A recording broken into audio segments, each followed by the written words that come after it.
Hi all, నేను ఈరోజు mini vlog try చేస్తున్నాను. ఇన్స్టాగ్రామ్లో నన్ను ఎవరు వీడియోస్ చేయమని అడగకపోయినా నా ఫ్రెండ్స్ రిలేటివ్స్ ఖాళీగా ఉండకపోతే ఏదైనా వీడియో చేయొచ్చు కదా అని మోటివేట్ చేస్తున్నారు. సర్లే ట్రై చేద్దామని ఈరోజు చేస్తున్నాను. నా డే మొత్తం మా పాపతోనే ఉంటుంది, తన చుట్టే తిరుగుతుంది. తను ఫ్రీ టైం ఇస్తేనే నేను ఇంట్లో వర్క్స్ చేసుకోవాలి. మా హస్బెండ్ ఈరోజు మార్నింగే లేచి ఆఫీస్కి వెళ్ళిపోయారు. మార్నింగ్ లేచి ఎగ్ కర్రీ అయితే ఫాస్ట్గా చేయొచ్చని ఎగ్ ఫ్రై చేశాను.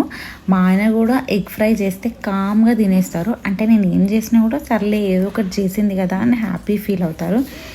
నేను డైలీ మా ఇల్లు ఒక 5 times క్లీన్ చేస్తూనే ఉంటాను. నేను చేస్తూ ఉంటా, మా పాప ఏదో ఒకటి వేస్తూనే ఉంటుంది. అయినా పిల్లలు ఉన్న వాళ్ళ ఇల్లు నీట్గా పెట్టుకోవాలంటే చాలా కష్టం. అయినా నేను ట్రై చేస్తున్నాను. నేను ఒక 15 minutes వర్క్ చేయగానే మా పాప నాతో కూర్చో అని పిలుస్తూనే ఉంటుంది. తనతోనే కూర్చొని నేను టీవీ చూడాలి, తనతోనే ఉండాలి. అసలు తనకు వర్క్ చేయడం అంటేనే, నేను వర్క్ చేయడం అంటే అసలు తనకి ఇష్టం ఉండదు. ఈరోజు బెంగళూరులో వెదర్ చాలా కూల్గా ఉంది. నేను పువ్వులు తెంపుదామని బయటకి వెళ్తే వర్షం పడుతుంది. నేను ఇంకా పూజ చేసి మా పాపకు దింపించి నేను తినేసి, ఇలాగే ఉంటుంది నా డైలీ రొటీన్. డైలీ పూజ చేసి తినేసి మేము పడుకుంటాము. ఎందుకంటే భోజనం తర్వాత కునుకు చాలా బాగుంటుంది కదా.